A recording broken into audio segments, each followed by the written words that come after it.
Study Gurukul में आपका स्वागत है। मैं हूं तेजस्वी राज पाठक। जैसा कि लास्ट क्लास में हम लोगों ने वर्णमाला में स्वरों का वर्गीकरण पढ़ लिया था। आज की क्लास में हम लोग the classification of the consonant यानी व्यंजनों का वर्गीकरण पढ़ने वाले हैं। इसमें व्यंजनों से संबंधित सभी प्रकार के प्रश्न हम लोग देखेंगे और ये जो वीडियो है ये सभी प्रकार की प्रतियोगी परीक्षाओं के लिए अत्यंत लाभदायक सिद्ध होगा। तो अगर आपने पीछे वाला वीडियो नहीं देखा है जो लास्ट पढ़ाया था तो सबसे पहले आप उस वीडियो को देखेंगे जाकर और उसके बाद आप यहाँ पर आकर व्यंजनों का वर्गीकरण देखेंगे। तो सबसे पहले बेटा हम लोग समझने का प्रयास करते हैं कि व्यंजन होते क्या हैं। तो आज हम लोग देखने वाले हैं व्यंजनों का वर्गीकरण। व्यंजनों का वर्गीकरण। व्यंजनों के वर्गीकरण को बेटा पढ़ने से पहले हमको सबसे पहले ये जान लेना जरूरी होगा कि व्यंजन कहते किसे हैं। तो सबसे पहले हम लोग देखते हैं कि व्यंजन किसे कहते हैं।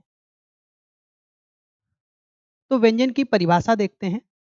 जिनका उच्चारण जिनका उच्चारण स्वतंत्रता पूर्वक नहीं होता है। जिनका उच्चारण स्वतंत्रता पूर्वक नहीं होता है नहीं होता है उन्हें हम लोग क्या कहते हैं बेटा? व्यंजन कहते हैं। या फिर दूसरी परिभाषा हम लोग देखते हैं। आपको ये दूसरी परिभाषा भी याद रखनी होगी कि व्यंजन किन्हें कहते हैं। तो जिनके उच्चारण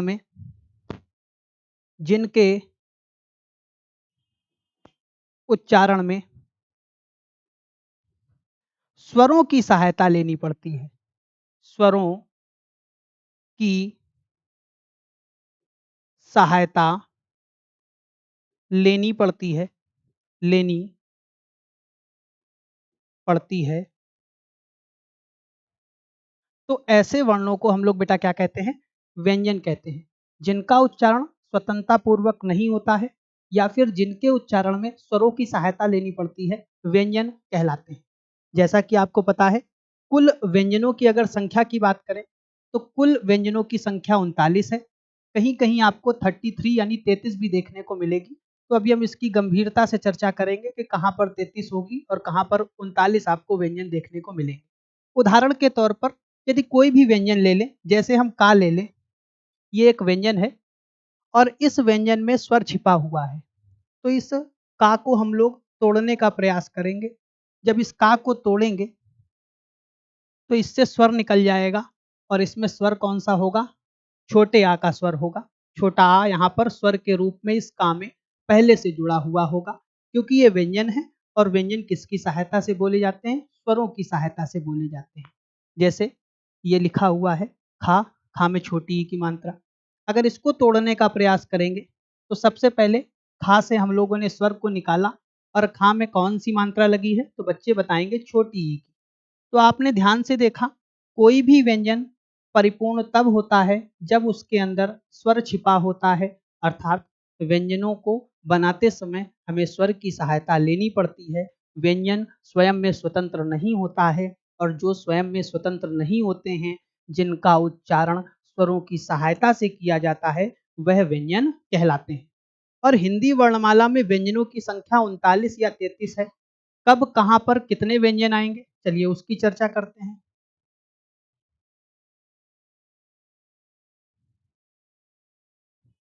अगर हम लोग देखें कि ये जो व्यंजन है जिनकी संख्या या तो 33 मानी जाती है या तो 39 मानी जाती है, इसमें कौन से किस प्रकार के व्यंजन आएंगे?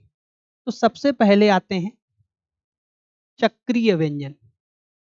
चक्रीय व्यंजन, इन चक्रीय व्यंजन को वर्गीय व्यंजन भी कहा जाता है। इन चक्रीय व्यंजन को उदित व्यंजन के नाम से भी जाना जाता है। इनकी संख्या बेटा होती है 25। 25 जो कि का से लेकर का से माँ तक जाएंगे। का खा घा गा अड़ा चा छा जा जा इया टा ठा डा डा अड़ा ता था दाना पा फा भा बा माँ, ये 25 है। इसके बाद अगले व्यंजनों के वर्गीकरण की बात करें तो अगले व्यंजन आएंगे अंतस्थ। इनकी संख्या 4 मानी जाती है। या, रा, ला और वा। इसके बाद जो अगले व्यंजन आएंगे ये आएंगे ऊष्म व्यंजन। इनकी भी संख्या 4 मानी जाती है, जो कि सा, सा और हा के रूप में जाने जाते हैं। इसके बाद जो अगले व्यंजन आएंगे उन्हें संयुक्त व्यंजनों की श्रेणी में रखा जाएगा, जो कि 4 माने जाते हैं। पहला आएगा छ, त्र, ज्ञ और अंतिम रूप से स्रा। अगले जो व्यंजन आएंगे इन व्यंजनों को कहा जाएगा द्विगुण व्यंजन। द्विगुण व्यंजन। इन द्विगुण व्यंजन का दूसरा नाम है उदित व्यंजन। कौन से व्यंजन है? उदित, माफी चाहते हैं, उच्छिप्त व्यंजन। उच्छिप्त व्यंजन, इनका दूसरा नाम क्या है? उच्छिप्त व्यंजन। इनकी संख्या कितनी है? 2। कौन कौन से? डा और ढा। इस प्रकार अगर हम देखेंगे तो सबसे पहले हम लोगों ने चक्रीय व्यंजन देखा, जिनकी संख्या हो गई 25। अंतस्थ व्यंजन देखा, इनकी संख्या हो गई 4। ऊष्म व्यंजन देखा, इनकी भी संख्या 4 हो गई। संयुक्त व्यंजन की भी संख्या 4 हो गई और द्विगुण व्यंजन की संख्या भी 4 हो गई। अगर हम टोटल जोड़ेंगे तो हिंदी वर्णमाला में जो व्यंजनों की संख्या है वो कितनी आएगी बेटा? 39। पर जब भी कभी आपको ये प्रश्न आए और आपको 33 ऑप्शन में मिल जाए तो इसका प्रमाणिक उत्तर 33 ही होगा। ऐसा क्यों होता है? तो आप ध्यान से देखिए, व्यंजनों के वर्गीकरण में एक व्यंजन है संयुक्त व्यंजन, जो कि इन्हीं व्यंजनों के मिलाने से बन रहा है। तो अगर इसका निर्माण इन्हीं व्यंजनों के बनने से हो रहा है तो उसको यहाँ पर काउंट नहीं किया जाएगा। तो 39 में पहले तो 4 हमने ये घटा दिए। फिर द्विगुण व्यंजन डा और ढा, का से माँ के बीच में भी आपको देखने को मिलेंगे, तो 2 और व्यंजन आ गए।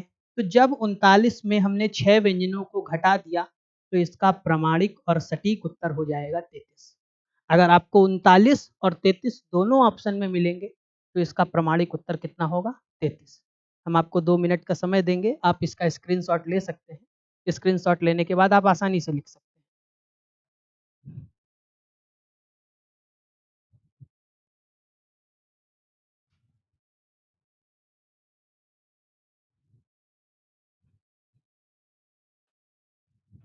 चलिए, अब हम लोग सबसे पहले पढ़ने वाले हैं वर्गीय व्यंजन को। सबसे पहले हम लोग क्लासिफिकेशन करेंगे वर्गीय व्यंजनों का। तो सबसे पहले आज हम लोग पढ़ेंगे वर्गीय व्यंजन। वर्गीय व्यंजन को दूसरे नाम चक्रीय व्यंजन के रूप में भी जाना जाता है। तीसरा नाम इनका होता है उदित व्यंजन। उदित व्यंजन। इन 3 नामों से इन व्यंजनों को जाना जाता है। अगर इनकी संख्या की बात करें तो इनकी संख्या आपको देखने को मिलती है 25, जो कि कहां से कहां तक होंगे? का से लेकर मा तक। तो अगर हम लोग देखें कि वर्गीय और चक्रीय व्यंजनों की संख्या, जिन्हें उदित व्यंजन के रूप में भी जाना जाता है, उदित व्यंजन के रूप में भी जाना जाता है, इनकी संख्या कितनी है? 25, जो कि आपको का से मा तक के रूप में देखने को मिलेंगे। और अब हम लोग इन्हीं का क्लासिफिकेशन पढ़ने वाले हैं। परीक्षा में आपको जरूर यहाँ से एक प्रश्न देखने को मिलेगा। तो सबसे पहला व्यंजन है का, फिर है खा, गा, घ, ण। फिर अगला है चा, छ, ज, झ, इया, टा, ठा, डा, ढा, अणा, ता, था, दा, धा, ना, पा, पा, बा, भा और मा। तो का से मा तक के 25 व्यंजनों को हम लोगों ने वर्गीय व्यंजन, चक्रीय व्यंजन या फिर उदित व्यंजन के रूप में जाना। उदित व्यंजन का मतलब, उदित का अर्थ होता है मुंह के किसी न किसी भाग के टकराव के उपरांत, किसी न किसी भाग के संपर्क के दौरान ही इन व्यंजनों का उच्चारण होता है, जिसके चलते इन्हें उदित व्यंजनों की संज्ञा दी गई। साथ ही साथ वर्गीय व्यंजन और चक्रीय व्यंजन इस वजह से कहा जाता है क्योंकि ये 5-5 के छोटे-छोटे वर्गों में विभाजित हैं, जिसके चलते इन व्यंजनों को वर्गीय या फिर चक्रीय व्यंजनों के रूप में भी जाना जाता है। सबसे पहले अगर हम लोग इसका वर्गीकरण करें तो ये जो वर्ग आपको दिख रहा है का, चा, टा, ता और पा, इसे हम लोगों ने पहले वर्ग के रूप में जाना। ठीक उसी प्रकार खा, छ, ठा ये दूसरे वर्ग के रूप में जाना गया। ठीक इसी प्रकार ये तीसरे वर्ग के रूप में जाना गया, ये चौथे वर्ग के रूप में जाना गया और ये पांचवें वर्ग के रूप में जाना गया। ये जो का, खा, गा, घा, अड़ा है, इसे हम लोगों ने थोड़ी देर के लिए का वर्ग कह दिया। कौन सा वर्ग कह दिया? का वर्ग। चा, छ, ज, झ, इया को हम लोगों ने चा वर्ग कह दिया, चा वर्ग। ट, ठ, ड, ढ, अड़ा को हम लोगों ने टा वर्ग कह दिया। ता, थ, द, ध, ना को हम लोगों ने ता वर्ग कह दिया। इस पूरे को हम लोगों ने ता वर्ग का नाम दिया है, ता, थ, द, ध, ना, और इसको हम लोगों ने कह दिया पा वर्ग। जो सबसे पहला प्रश्न बनता है, निम्नलिखित में से कोई भी व्यंजन दे देगा और कहेगा इसका उच्चारण स्थान बताओ। तो आपने एक बाइक का नाम सुना होगा, उस बाइक का नाम है केटीएम। क्या नाम है बेटा? केटीएम। तो आप अपने पिताजी से उस बाइक की डिमांड कर सकते हैं और कह सकते हैं केटीएम 2। कौन सी बाइक मांगी है? केटीएम 2। के का मतलब हो गया बेटा यहाँ पर कंठ से, टी का मतलब हो गया तालु से, एम का मतलब हो गया मूर्ध्या से, डी का मतलब हो गया दंत से और ओ का मतलब हो गया ओष्ठ से।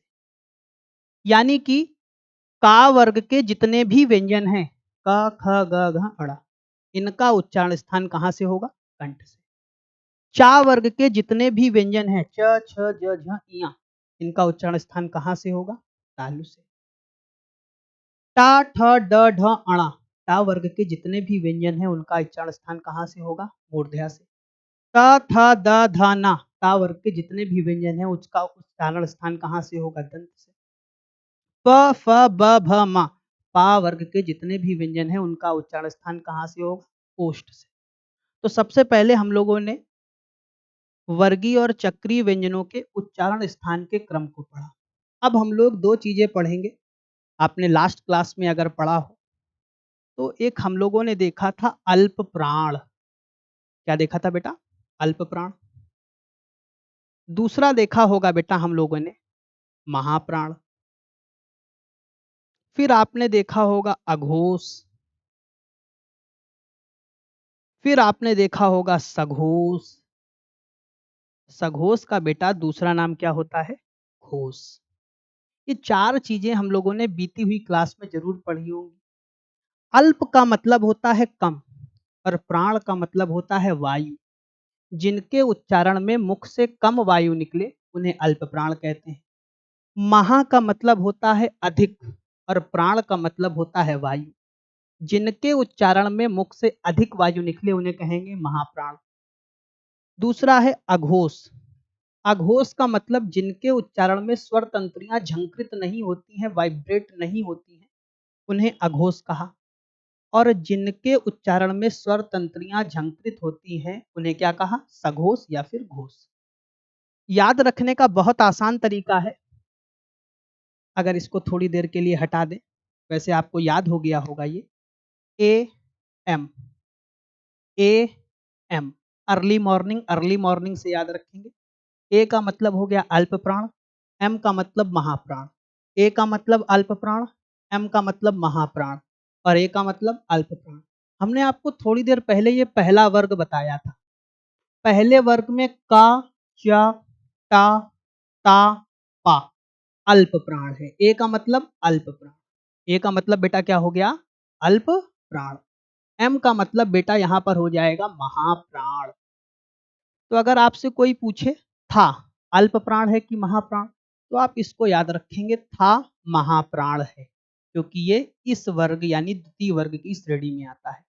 ठीक उसी प्रकार पूरा जो तीसरा वर्ग है वो अल्प प्राण, चौथे वर्ग की बात करें तो महाप्राण, पांचवें वर्ग की बात करें तो अल्प प्राण। तो अगर कोई पूछे अल्प प्राण क्या होते हैं, तो कहना जिनके उच्चारण में मुख विवर से, मुख द्वार से कम प्राण निकले, कम वायु निकले, अल्प प्राण की श्रेणी के अंतर्गत आते हैं। कोई पूछे कौन से व्यंजन होते हैं, तो प्रत्येक वर्ग का पहला, तीसरा और पांचवा, पहला, तीसरा और पांचवा, पहला, तीसरा, पांचवा, पहला, तीसरा, पांचवा अल्प प्राण के अंतर्गत गिना जाए। महाप्राण का मतलब जिनके उच्चारण में मुख से ज्यादा वायु निकले, तो वो महाप्राण की श्रेणी में आएंगे। प्रत्येक वर्ग का दूसरा, चौथा, दूसरा और चौथा किसकी श्रेणी में आएगा बेटा? महाप्राण की श्रेणी में आएगा। अगला है अघोष। जिनके उच्चारण में स्वर तंत्रियां झंकृत ना हो, वो अघोष कहलाएंगे। पहला वर्ग और दूसरा वर्ग, पहला वर्ग और दूसरा वर्ग दोनों अघोष की श्रेणी के अंतर्गत आते हैं। यानी कि ता, था, टा, ठा, चा, छा, का, खा, पा, फा अघोष हैं। इनके उच्चारण में स्वर तंत्रियां झंकृत नहीं होती। तीसरा, चौथा, पांचवा अगर इसकी बात करें, तो ये सघोष की श्रेणी के अंतर्गत आते हैं और सघोष को ही हम लोग क्या कहते हैं? घोष। यानी इनके उच्चारण में स्वर तंत्रियां झंकृत यानी वाइब्रेट होती है। तो अगर कोई पूछे अघोष क्या है, तो प्रत्येक वर्ग का पहला और दूसरा, यानी कि पहले और दूसरे वर्ग के प्रत्येक व्यंजन को अघोष की श्रेणी के अंतर्गत रखा गया।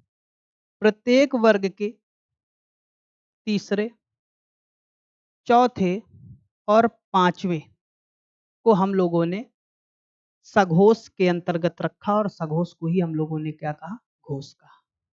अगर आप ध्यान से देखें, ये जो पांचवा व्यंजन है हर वर्ग का, पहला, दूसरा, तीसरा, चौथा, पांचवा, पहला, दूसरा, तीसरा, चौथा, पांचवा, ये डा, या, अड़ा, ना, मा, इन सभी को हम लोग पंचमा अक्षर भी कहते हैं। क्या कहते हैं? पंचमा अक्षर। इस पूरे वर्ग को हम लोग नासिक के रूप में भी जानते हैं। किसके रूप में? नासिक व्यंजन के रूप में जानते हैं। नासिक व्यंजन के रूप में जानते हैं। णा, या, अड़ा, ना, मा को हम लोग अशुभ व्यंजन के रूप में भी जानते हैं। तो ये जो पंचमाक्षर है, यानी अणा, इया, अणा, ना, मा, ये जितने भी हैं इन्हें पंचमाक्षर भी कहा जाता है, नासिक व्यंजन भी कहा जाता है। हर वर्ग का ये पांचवा अक्षर है, इस वजह से इसे पंचमा अक्षर कहा गया। नासिक व्यंजन इस वजह से कहा जाता है क्योंकि इनका उच्चारण नाक से होता है अधिकांशतः। अशुभ व्यंजन की श्रेणी के अंतर्गत भी रखा जाता है। इन्हें अनुस्वार के रूप में भी जानते हैं। किस रूप में जानते हैं? अनुस्वार, क्योंकि इनके स्थान पर हम लोग अंक की बिंदु का भी प्रयोग कर सकते हैं। वो कैसे करते हैं? ध्यान से देखें, अगर यहाँ पर आपको दिख रहा हो, हमने लिखा है अंत, अंत आधा ना आया है, तो ध्यान से देखिए ना पांचवें वर्ग में आ रहा है, तो इसको हम अनुस्वार यानी अंक की बिंदु के रूप में भी लिख सकते हैं। इस अंत को ऐसे भी लिखा जा सकता है, ये भी सही है।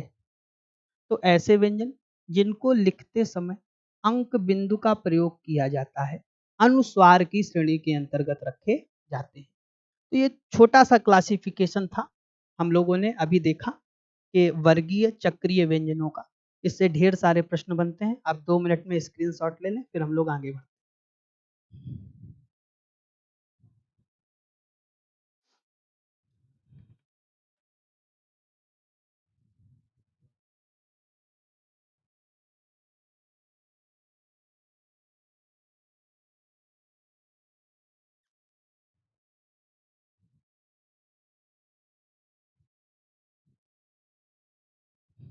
अब हम लोग देखने वाले हैं, जैसा कि बच्चों आप देखिए, हम लोगों ने चक्रीय व्यंजनों को पूरी तरीके से पढ़ लिया है। अब हम लोग पढ़ने वाले हैं अंतस्थ व्यंजनों को।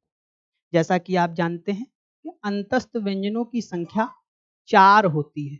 कितनी होती है? 4। चलिए देखते हैं अंतस्थ व्यंजन।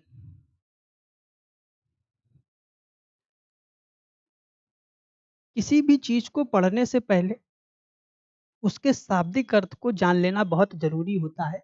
जो कहीं न कहीं आपको पर्यायवाची शब्दों में बहुत मददगार साबित होता है। तो अगर अंतस्थ की बात करें, तो अंतस्थ का अर्थ होता है अंतःकरण। अंतःकरण, ये अंतःकरण क्या होता है? अंतःकरण का मतलब होता है भीतर का। इसका मतलब क्या होता है? मन का। क्या होता है बेटा? मन का। जिन व्यंजनों का उच्चारण अंतःकरण से, भीतर से या मन से होता है, क्या कहलाते हैं? अंतस्थ व्यंजन। तो यहाँ से परिभाषा बन गई, जिन व्यंजनों का उच्चारण, व्यंजनों का उच्चारण अंतःकरण, भीतर, ऑब्लिक मन से होता है, मन से होता है, ऐसे व्यंजन क्या कहलाते हैं? अंतस्थ व्यंजन कहलाते हैं। अगर इन व्यंजनों की संख्या की बात करें, तो इन व्यंजनों की संख्या बेटा 4 होती है। कितनी होती है? 4। कौन-कौन से होंगे? या, रा, ला और वा। या, रा, ला और वा। अगर हम सबसे पहले देखते हैं कि इनका उच्चारण स्थान क्या है, तो या का उच्चारण स्थान होता है तालु। रा और ला, इनका होता है दंत। क्या होता है? दंत। दंत से ज्यादा प्रमाणिक एक और उत्तर है, इसे वत्स कहते हैं। अगर आपको ये दोनों ऑप्शन में मिल जाएं तो ज्यादा प्रमाणिकताएं इसकी होंगी। आप पृथ्वीनाथ पांडे अगर किताब उठाकर देखेंगे, तो वहां पर 3 व्यंजन हैं जिसे हमने सरल तरीके से याद रखा है, सा, रा, ला। इन तीनों व्यंजनों का उच्चारण स्थान वत्स है। अगर ये नहीं मिलेगा तो ज्यादा प्रमाणिकताएं किसकी हो जाएंगी? दंत की हो जाएंगी। अगला है वा। वा को हम लोगों ने दंतोष्ठ कह दिया। क्या कह दिया? दंतोष्ठ। तो अगर हम देखें अंतस्थ व्यंजन क्या होते हैं, तो जिन व्यंजनों का उच्चारण अंतःकरण से, भीतर से या मन से होता है, ऐसे व्यंजन अंतस्थ व्यंजन कहलाते हैं। इनकी संख्या 4 बताई गई है। कितनी बताई गई है? 4। ये जो चारों व्यंजन है, ये चारों व्यंजन सघोष हैं। क्या है बेटा? सघोष। और सघोष के साथ साथ अल्प प्राण की श्रेणी के अंतर्गत भी आते हैं। तो या, रा, ला और वा। या का उच्चारण स्थान तालु है। रा और ला को दंत या वत्स की संज्ञा दी गई है। वा का उच्चारण स्थान दंतोष्ठ है। अगर हम बात करें कि ये जो अंतस्थ व्यंजन है, ये चारों सघोष होंगे और चारों ही क्या होंगे? अल्प प्राण। क्या होंगे बेटा? अल्प प्राण। अब 2-3 चीजों को और ध्यान से पढ़ते हैं। अगर जानने का प्रयास किया जाए, तो और आगे बढ़ते हुए कुछ समझ में आता है कि या और वा, ये 2 ऐसे व्यंजन हैं जिन्हें अर्ध स्वर की संज्ञा दी गई है। या और वा को क्या कहा गया है बेटा? अर्ध स्वर। या और वा, ये 2 ऐसे व्यंजन हैं जिन्हें अर्ध स्वर कहा गया है। अर्ध स्वर, आधे स्वर हैं ये, या फिर इन्हें अर्ध व्यंजन भी कहा गया है। क्या कहा गया है? अर्ध व्यंजन। आधे स्वर हैं और आधे क्या हैं? व्यंजन। किस प्रकार ये आधे स्वर हैं? तो ध्यान से देखिए, आपने कई बार लिखा होगा गई, और आपने इसको कुछ इस प्रकार भी लिख लिया होगा।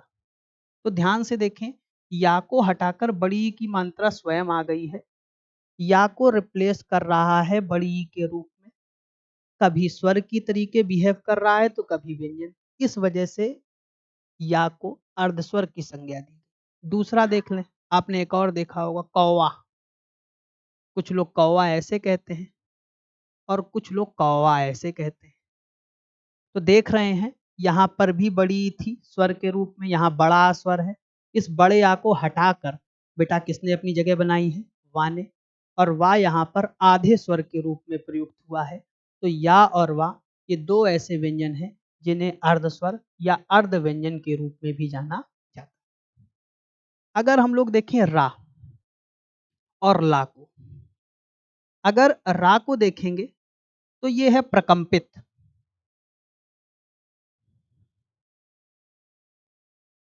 प्रकंपित या फिर इसे कंपित भी कहते हैं। रा को बोलते समय आप अपनी जीभ में कंपन कर सकते हैं, जैसे छोटा बच्चा होता है जब वो घोड़ा गाड़ी को चला रहा होता है तो रर करके आवाज करता है। ये पूरी वर्णमाला का एकमात्र ऐसा व्यंजन है जिसके उच्चारण में आप कंपन उत्पन्न कर सकते हैं। इस वजह से रा को प्रकंपित या कंपित व्यंजन के रूप में भी जाना जाता है। अगला है ला। ला को बेटा पार्श्विक व्यंजन के रूप में भी जानते हैं। पार्श्विक का मतलब इसके उच्चारण के समय जीभ और गाल के पार्श्व से हवा निकलती है, इस वजह से ला को पार्श्विक व्यंजन की श्रेणी में रखा जाता है। तो हम लोगों ने अंतस्थ व्यंजन देखा, एक बार इसे रिवाइज कर लेते हैं। अंतस्थ का अर्थ होता है अंतःकरण का, भीतर का, मन का। अर्थात जिन व्यंजनों का उच्चारण अंतःकरण, भीतर या मन से होता है, ऐसे व्यंजन अंतस्थ व्यंजन कहलाते हैं। इनकी संख्या अगर बात करें तो 4 है, या, रा, ला, वा। ये चारों व्यंजन सघोष है, सघोष के साथ साथ अल्प प्राण भी है। या का उच्चारण स्थान तालु है, वा का उच्चारण स्थान दंतोष्ठ है, रा और ला का दंत या वत्स। अगर आपको दोनों ऑप्शन मिलेंगे तो आप वत्स की प्रामाणिकताओं पर ज्यादा खरा उतरेंगे। अगली बात करें या और वा, ये दो ऐसे व्यंजन हैं जिन्हें अर्धस्वर या अर्ध व्यंजन की संज्ञा दी गई, और हमने आपको बताया भी ऐसा क्यों कहा गया। जो रा है वो प्रकंपित या कंपित व्यंजन है, और जो ला है वो पार्श्विक व्यंजन है। कैसा व्यंजन है? पार्श्विक व्यंजन के रूप में भी जाना जाता है। अब हम लोग अगला व्यंजन पढ़ने वाले हैं जिन्हें हम लोग ऊष्म व्यंजन के रूप में जानेंगे। ऊष्म व्यंजन नाम से ही समझ में आ रहा होगा। ऊष्म का मतलब होता है ऊष्मा। ऊष्म का मतलब बेटा क्या होता है? ऊष्मा। और ऊष्मा का मतलब होता है गर्म हवा। गर्म हवा। जिन व्यंजनों के उच्चारण के दौरान आपके मुख से गर्म हवा निकले, ऐसे व्यंजन ऊष्म व्यंजन कहलाते हैं। जिनके उच्चारण के दौरान मुखमंडल से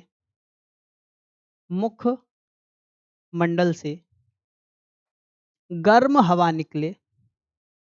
गर्म हवा, हवा को प्राण या फिर वायु भी कह सकते हैं। गर्म हवा निकले, ऐसे व्यंजन क्या कहलाते हैं? ऊष्म व्यंजन कहलाते हैं। अगर इनकी संख्या की बात करें बेटा, तो इनकी संख्या भी कितनी होती है? 4। ये 4 कौन कौन सी संख्या के अंतर्गत आते हैं? तो आपने सुन रखा होगा सा, सा, सा, और चौथा कौन सा है? हाँ। सबसे पहले जानने का प्रयास करते हैं कि इन व्यंजनों का उच्चारण स्थान कहाँ से है। तो सा का है तालु से, इस सा का है मूर्ध्या से, इसका हो गया दंत से, और हा का हो गया कंठ से। सा से सलजम तालु से, सा से षटकोण मूर्ध्या से, सा से सपेरा दंत से, और हा से हल कहाँ से होगा? कंठ से। तो सबसे पहले ऊष्म व्यंजनों को हम लोगों ने उच्चारण स्थान के आधार पर पढ़ा। अब हम देखते हैं ये जितने भी व्यंजन हैं ऊपर के 3, ये अघोष की श्रेणी के अंतर्गत आते हैं। मतलब जिनके उच्चारण में स्वर तंत्रियां झंकृत नहीं होती हैं, ऐसे व्यंजनों को अघोष कहा गया है। साथ ही साथ इन्हें महाप्राण के रूप में भी जाना गया। जैसा कि आपने पीछे व्यंजनों को देखा था, ये जो व्यंजन थे ये बेटा सघोष थे, और सघोष के साथ साथ अल्प प्राण थे, अंतस्थ व्यंजन। ठीक इसका विलोम ऊष्म व्यंजन अघोष होंगे, और अघोष के साथ साथ क्या होंगे? महाप्राण। कौन कौन से होंगे? सा, सा और सा। ये जो हा है इसे काकल्य व्यंजन भी कहा जाता है। क्या कहा जाता है? काकल्य व्यंजन के रूप में भी जाना जाता है। तो हम लोगों ने ऊष्म व्यंजनों को भी पढ़ लिया। ऊष्म व्यंजनों की संख्या 4 है। जिन व्यंजनों के उच्चारण में मुखमंडल से, मुख से गर्म हवा निकले, ऐसे व्यंजनों को ऊष्म व्यंजन कहा जाता है। और इनकी संख्या कितनी है? 4। सा, सा, सा और हा। इनके उच्चारण स्थान को देखा। इनकी प्रकृति को देखा, अल्प प्राण है कि महाप्राण, अघोष है कि सघोष। चलिए अब आगे हम लोग पढ़ते हैं सेकंड लास्ट है हम लोगों के संयुक्त व्यंजन। कौन से व्यंजन है बेटा? संयुक्त। जब दो या दो से अधिक व्यंजनों को जोड़ा जाता है और नए व्यंजन का निर्माण किया जाता है तो ऐसे व्यंजनों को संयुक्त व्यंजन की श्रेणी के अंतर्गत पढ़ा जाता है। अगर संयुक्त व्यंजनों की संख्या की बात करें तो इनकी संख्या कितनी है? 4। ये कौन कौन से हैं? सबसे पहला आएगा छ, फिर आएगा त्र, फिर आएगा ज्ञा, फिर आएगा स्रा। प्रश्न बनता है कि इन व्यंजनों का निर्माण किस प्रकार हो रहा है। अगर छा की बात करें तो का प्लस सा से ये मिलकर बना होता है। त्रा की बात करें, जब आप 2-3 बार पढ़ेंगे तो खुद समझ में आएगा। त्रा त्रा त्रा त्रा, ता और रा, त्रा त्रा। जब आप इसे पढ़ेंगे जिया जिया, ज्ञा ना पढ़िए, जिया पढ़िए, जिया जिया। जब आप बहुत तेज बोलेंगे तो ज्ञा ऑटोमेटिक निकल आएगा। जा प्लस इया। अगर स्रा की बात करें तो सा प्लस रा। अगर आप ध्यान से देखेंगे तो इन व्यंजनों को हम लोगों ने पहले ही पढ़ा था। इस वजह से इन व्यंजनों को हम लोग टोटल व्यंजन की श्रेणी में कई बार नहीं गिन पाते। तो अगर बात करें संयुक्त व्यंजन किन्हें कहेंगे, तो जिन व्यंजनों की उत्पत्ति या निर्माण दो या दो से अधिक व्यंजनों को जोड़ने के उपरांत हुआ है, ऐसे व्यंजनों को संयुक्त व्यंजनों की श्रेणी में रखा जाएगा। अगर इनकी संख्या की बात करें तो इनकी संख्या 4 मानी गई है और आपको ये याद ही करना पड़ेगा क्योंकि पेपर में कई बार इससे प्रश्न आपको देखने को मिलेगा। अब अंतिम रूप से हम लोग पढ़ने वाले हैं बेटा द्विगुण व्यंजन को। द्विगुण द्विगुण व्यंजनों को पढ़ने वाले हैं।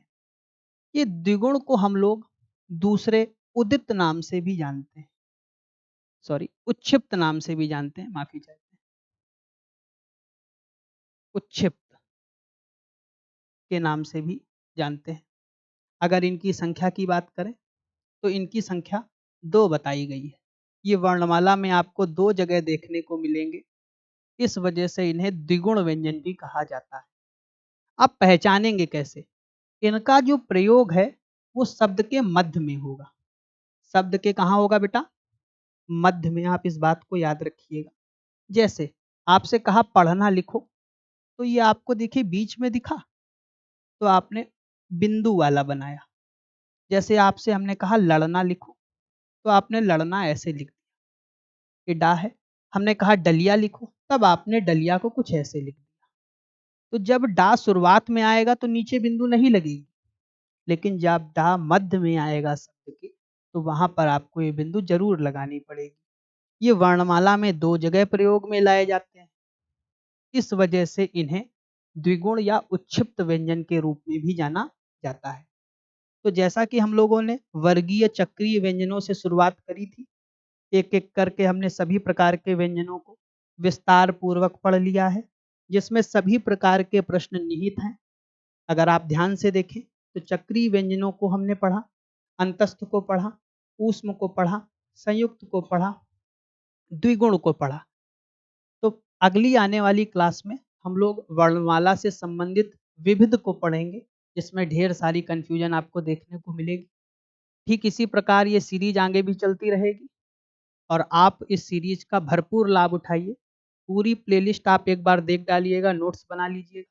जब आपका कांस्टेबल का या किसी भी एग्ज़ाम जिसमें आपका हिंदी का पाठ्यक्रम जुड़ा हुआ है और आप उठाकर देखेंगे तो अधिकांश प्रश्नों का जो जमावड़ा होगा वो इसी सीरीज से आपको देखने को मिलेगा। मुझे उम्मीद है कि आपको ये क्लास बहुत अच्छे से समझ में आई होगी। अगली क्लास में फिर से मुलाकात होगी, तब तक के लिए धन्यवाद।